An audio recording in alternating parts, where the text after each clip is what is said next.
الحمد للہ رب العالمین والصلاة والسلام على سید الانبیاء والمرسلین وعلى آلہ واصحابہ اجمعین اما بعد قال اللہ سبحانہ وتعالی اعوذ باللہ من الشیطان الرجیم بسم اللہ الرحمن الرحیم اذا جاء نصر اللہ والفتح ورأيت الناس يدخلون في دين الله أفواجا فسبح بحمد ربك واستغفره إنه كان توابا صدق الله العظيم اللهم صل على محمد وعلى آل محمد كما صليت على إبراهيم وعلى آل إبراهيم إنك حميد مجيد اللهم بارك على محمد وعلى آل محمد كما باركت على إبراهيم وعلى آل إبراهيم إنك حميد مجيد محترم بزرگوں اور دوستو، اللہ رب العزت کا احسان ہے، فضل ہے، کرم ہے کہ اس نے ہمیں اور آپ کو اپنے پاک گھر مسجد میں آنے کی توفیق عطا فرمائی۔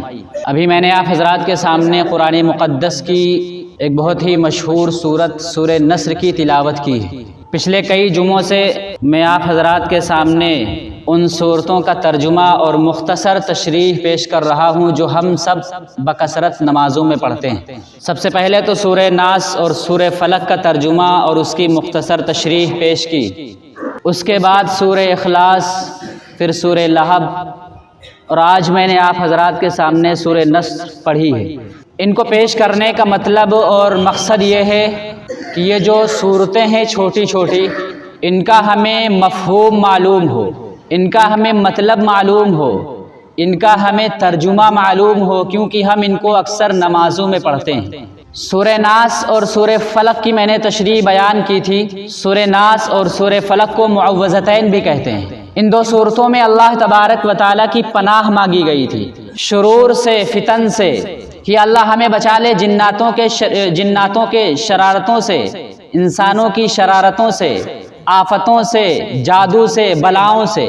اور بتایا تھا کہ یہ سورت کیوں نازل ہوئی، کہ نبی صلی اللہ علیہ وسلم جب مدینہ منورہ تشریف لے گئے تو وہاں یہودیوں کی بڑی تعداد تھی اور وہ آپ سے حسد کرتے تھے۔ حسد کی بنیاد یہ تھی کہ نبی صلی اللہ علیہ وسلم کو اللہ رب العزت نے حضرت اسماعیل علیہ السلام کی اولاد میں پیدا فرمایا تھا۔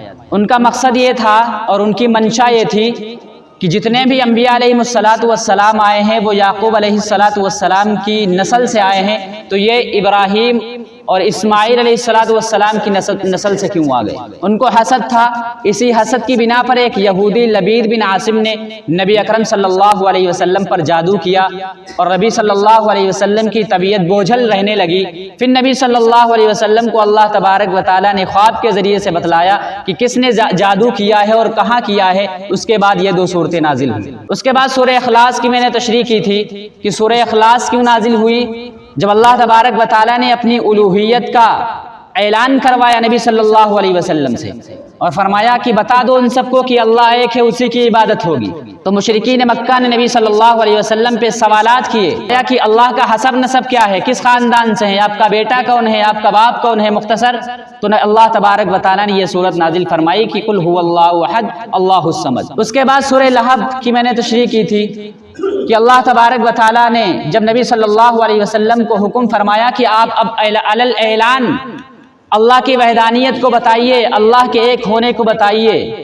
ابھی تک تو آپ صلی اللہ علیہ وسلم ایک محدود دائرے کے اندر اللہ تبارک و تعالیٰ کے ایک ہونے کو بتلا رہے تھے، لیکن جب اللہ کی طرف سے حکم آیا کہ اپنے رشتہ داروں کو، اپنے ملنے جلنے والوں کو، سب کو دعوت دو کہ اللہ ایک ہے، اللہ کی عبادت ہوگی، چنانچہ نبی صلی اللہ علیہ وسلم نے اپنے خاندان کے لوگوں کو، عزیز و اقارب کو بلایا صفا پہاڑی کے اوپر اور اعلان فرمایا کہ اللہ ایک ہے۔ تو سب سے پہلے جس نے انکار کیا وہ آپ کا چچا ابو لہب تھا۔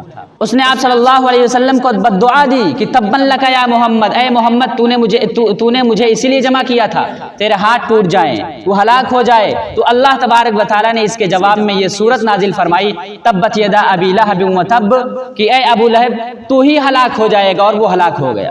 مختصر یہ کہ آج میں نے آپ حضرات کے سامنے سورہ نصر کی تلاوت کی ہے۔ ابھی یہ سورت بھی ہم اکثر نمازوں میں پڑھتے ہیں اور تقریباً ہر مسلمان کو یاد ہوتی ہے۔ اس سورت کی خصوصیت یہ ہے کہ یہ سورت سب سے آخر میں مکمل نازل ہوئی ہے، یعنی اس کے بعد کوئی ایسی سورت نہیں ہے جو مکمل نبی صلی اللہ علیہ وسلم پر نازل ہوئی۔ نبی صلی اللہ علیہ وسلم سب سے آخر میں یہ سورت نازل ہوئی اور مکمل ایک سورت نازل ہوئی. اس کے بعد مکمل کوئی سورت نازل نہیں بلکہ آیتیں نازل ہوئی. سورہ مائدہ کی ایک آیت نازل ہوئی اکملت لکم دینکم واتممت علیکم نعمتی. اسی طرح سورہ بقرہ کی ایک آیت نازل ہوئی واتقوا یوما ترجعون فیہ الی اللہ. تو صورتیں نہیں نازل ہوئی بلکہ آیتیں نازل ہوئی. تو اس سورت کی خصوصیت یہ ہے کہ سب سے آخر میں مکمل جو سورت نازل ہوئی ہے نبی صلی اللہ علیہ وسلم سورہ نصر ہے. اس میں بشارت ہے، اس میں نبی صلی اللہ علیہ وسلم کو اللہ تبارک و تعالیٰ نے خوشخبری سنائی ہے. پہلے آپ ترجمہ سن لیں کہ ترجمہ کیا ہے. اللہ تبارک و تعالیٰ نے نبی صلی اللہ علیہ وسلم کو خطاب کر کے ارشاد فرماتے ہیں اذا جاء نصر اللہ والفتح، کہ جب اللہ کی مدد آ جائے اور فتح حاصل ہو جائے، وَرَأَيْتَ النَّاسَ يَدْخُلُونَ فِي دِينِ اللَّهِ أَفْوَاجًا، تو آپ دیکھیں لوگوں کو کہ گروہ در گروہ، فوج در فوج اللہ کے دین میں داخل ہو رہے ہیں. فَسَبِّحْ بِحَمْدِ رَبِّكَ وَاسْتَغْفِرْهُ، تو آپ اپنے پروردگار کی حمد بیان کیجئے، اس کی تسبیح بیان کیجئے اور اللہ تبارک و تعالی ہی سے معافی مانگیے، اسی سے استغفار کیجئے. انہو کان توابا، بے شک وہ توبہ کو قبول کرنے والا ہے اور بہت زیادہ معاف کرنے والا ہے. تو یہ سورت نبی صلی اللہ علیہ وسلم پر جو نازل ہوئی ہے سب سے آخر میں مکمل سورت نازل ہوئی ہے. جیسا کہ میں نے بتایا کہ اللہ کے نبی صلی اللہ علیہ وسلم پر مکمل جو آخر میں سورت نازل ہوئی وہ یہی سورت ہے. اور یہ سورت کب نازل ہوئی ہے؟ غزوہ خیبر کے بعد نازل ہوئی. غزوہ خیبر سن 7 ہجری میں پیش آیا، جو یہودیوں سے پیش آیا، اور اللہ تبارک و تعالیٰ نے یہودیوں پر مسلمانوں کو فتح عطا فرمائی نبی صلی اللہ علیہ وسلم کے ذریعے سے.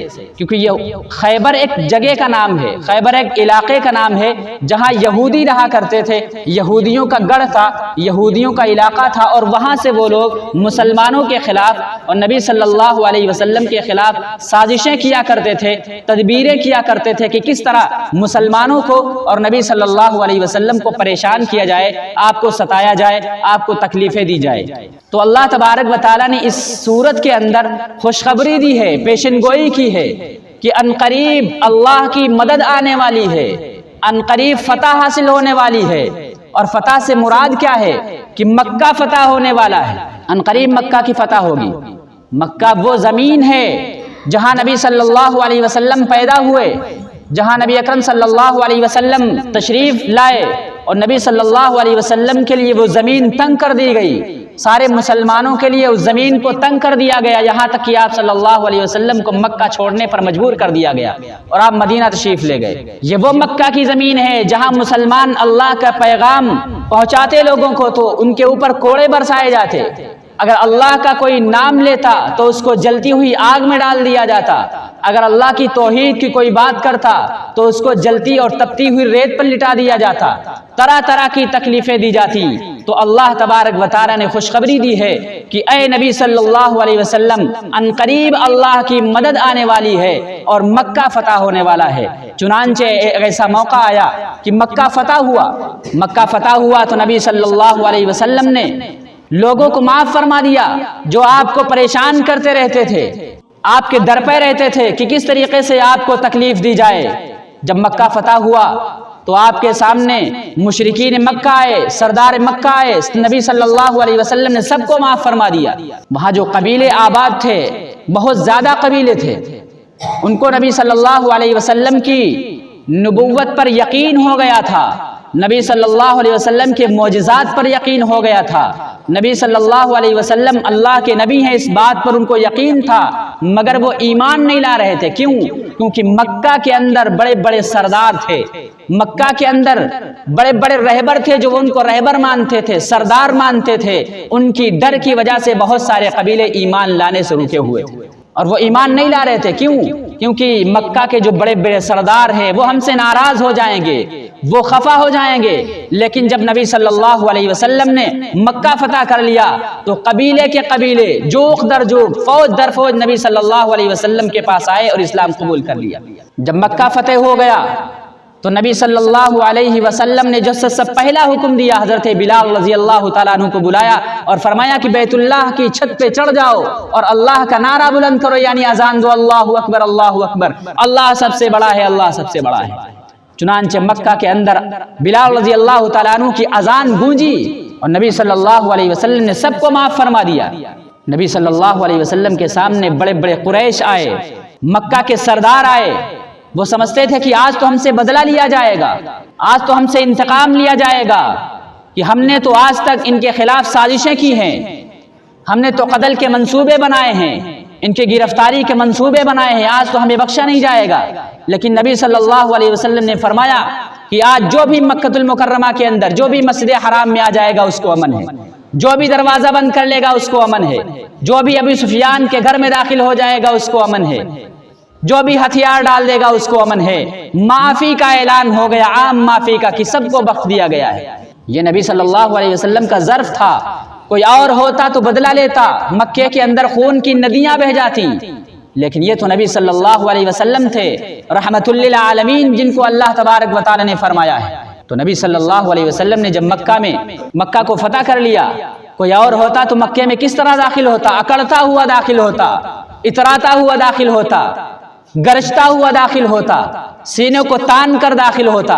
لیکن روایت میں آتا ہے کہ نبی صلی اللہ علیہ وسلم جب فاتح بن کر مکہ المکرمہ میں داخل ہوئے ہیں، آپ اپنی اونٹنی پر سوار تھے، آپ کا سر مبارک جھکا ہوا تھا، گردن جھکی ہوئی تھی، عاجزی ٹپک رہی تھی، انکساری اور تواضع ظاہر ہو رہی تھی۔ اس حالت میں نبی صلی اللہ علیہ وسلم مکے کے اندر داخل ہوتے ہیں اور عام معافی کا اعلان کر دیتے ہیں، اور آپ کی زبان مبارک پر یہ آیت ہوتی ہے انا فتحنا لک فتحا مبینا، کہ اللہ تبارک و تعالیٰ نے ہم سے فتح مبین کا وعدہ لیا تھا، اور آج اللہ تبارک و تعالیٰ نے ہم کو فتح عطا فرما دی ہے، لہٰذا میں سب کو معاف کر رہا ہوں، عام معافی کا اعلان کر دیا۔ تاریخ گواہ ہے کہ ایسی معافی دنیا کے اندر کسی نے کی نہیں ہے جو معافی نبی صلی اللہ علیہ وسلم نے کی۔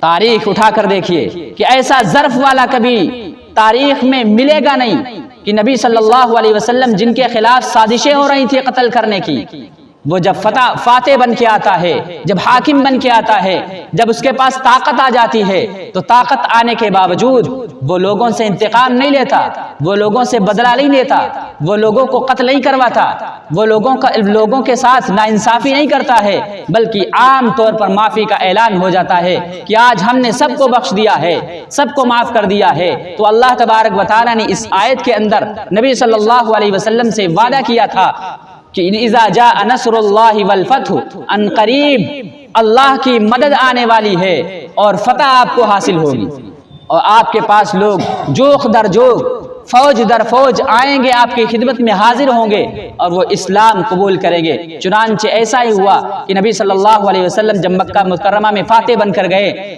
تو قبیلے کے قبیلے، گروہ کے گروہ، جماعتوں کی جماعتیں نبی صلی اللہ علیہ وسلم کے پاس آئیں اور اسلام قبول کیا۔ قرآن کریم نے غزوہ خیبر کے بعد جو نقشہ کھینچا تھا کہ اللہ تعالیٰ کی مدد آنے والی ہے اور مکہ مکرمہ فتح ہونے والا ہے، اور تم اپنی آنکھوں سے دیکھو گے کہ لوگ فوج در فوج اللہ تعالیٰ کے دین میں داخل ہو رہے ہیں، یہ منظر حضور اقدس صلی اللہ علیہ وسلم کے سامنے فتح مکہ سے بہت پہلے کھینچ دیا گیا تھا، چونکہ اس صورت میں پیشن گوئی تھی کہ ان قریب مسلمانوں کو عظیم فتح حاصل ہونے والی ہے اور جزیرے عرب کے لوگ فوج در فوج اسلام میں داخل ہونے والے ہیں۔ اس لیے جب یہ سورت نازل ہوئی اور آپ نے صحابہ کرام کے سامنے پڑھ کر تلاوت کی تو اس پر صحابہ کرام نے بڑی خوشیاں منائیں۔ حضرت صدیق اکبر رضی اللہ تعالیٰ عنہ اور حضرت عمر فاروق رضی اللہ تعالیٰ عنہ اور دوسرے صحابہ کرام رضی اللہ عنہم نے بڑی خوشی منائی کہ اللہ تعالیٰ نے یہ بشارت دی ہے اور انشاءاللہ ان قریب اسلام کو یہ غلبہ حاصل ہونے والا ہے۔ ایک صحابی یعنی حضور اقدس صلی اللہ علیہ وسلم کے چچا حضرت عباس رضی اللہ تعالیٰ عنہ اس موقع پر خوشی منانے کے بجائے رو رہے تھے۔ جب حضور اقدس صلی اللہ علیہ وسلم نے ان کو روتے ہوئے دیکھا تو پوچھا کیا بات ہے، آپ کیوں رو رہے ہیں؟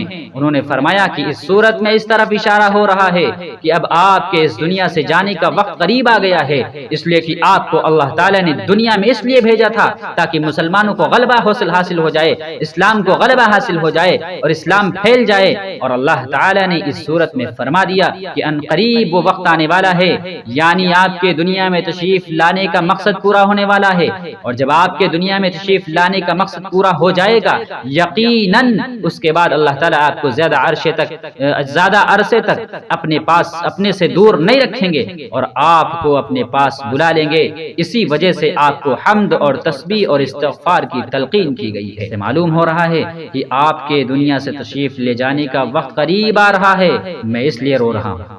جب حضور صلی اللہ علیہ وسلم نے ان کی یہ بات سنی تو آپ نے فرمایا، ہاں تم ٹھیک کہتے ہو۔ اس صورت میں واقعتاً یہ اشارہ موجود ہے کہ وہ وقت قریب آ رہا ہے جب میں دنیا سے چلا جاؤں گا، کیونکہ آنے کا مقصد پورا ہو گیا، اسلام پھیل گیا اور اس کی نشر و اشاعت ہو چکی ہے، پورا جزیرہ عرب اسلام کے زیر نگیں آ گیا ہے۔ یہ میرے مقصد کی تکمیل ہو رہی ہے، لہٰذا اس میں اشارہ ہے کہ میں جلد ہی دنیا سے رخصت ہونے والا ہوں۔ بعد میں حضرت عمر فاروق رضی اللہ تعالیٰ عنہ اور حضرت عبداللہ ابن عباس رضی اللہ تعالیٰ عنہم نے یہ بات فرمائی اور حضور صلی اللہ علیہ وسلم نے ان کی تصدیق فرمائی۔ اس کے بعد آپ کو یہ حکم دیا گیا، فسبح بحمد ربک واستغفرہ، یعنی جب آپ یہ دیکھ لیں کہ اللہ تعالیٰ کی طرف سے نصرت اور فتح آ گئی ہے تو اب آپ اللہ تعالیٰ کی حمد میں، تسبیح میں اور استغفار میں لگ جاؤ، کیونکہ آپ کے آنے کا مقصد پورا ہو چکا ہے اور آپ نے اپنا فریضہ انجام دے دیا ہے۔ اب آپ اپنا رجوع اللہ کی طرف کر لیں، تسبیح کریں، حمد کریں، استغفار کریں۔ چنانچہ حضرت عائشہ رضی اللہ عنہ فرماتی ہیں کہ اس سورت کے نازل ہونے کے بعد حضور اقدس صلی اللہ علیہ وسلم بکثرت یہ جملہ اپنی نمازوں میں اور سجدوں میں اور رکوع میں بکثرت پڑھا کرتے تھے، سبحانک اللہم وبحمدک استغفرک واتوب الیک۔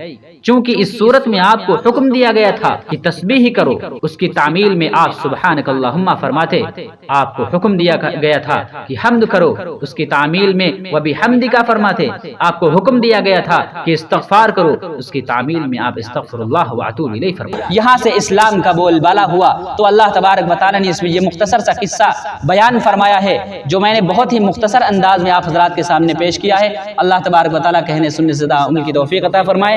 وآخر دعوانا الحمدللہ رب العالمین۔ جن لوگوں نے سنتیں نہ پڑھی وہ سنتیں ادا کر لیں۔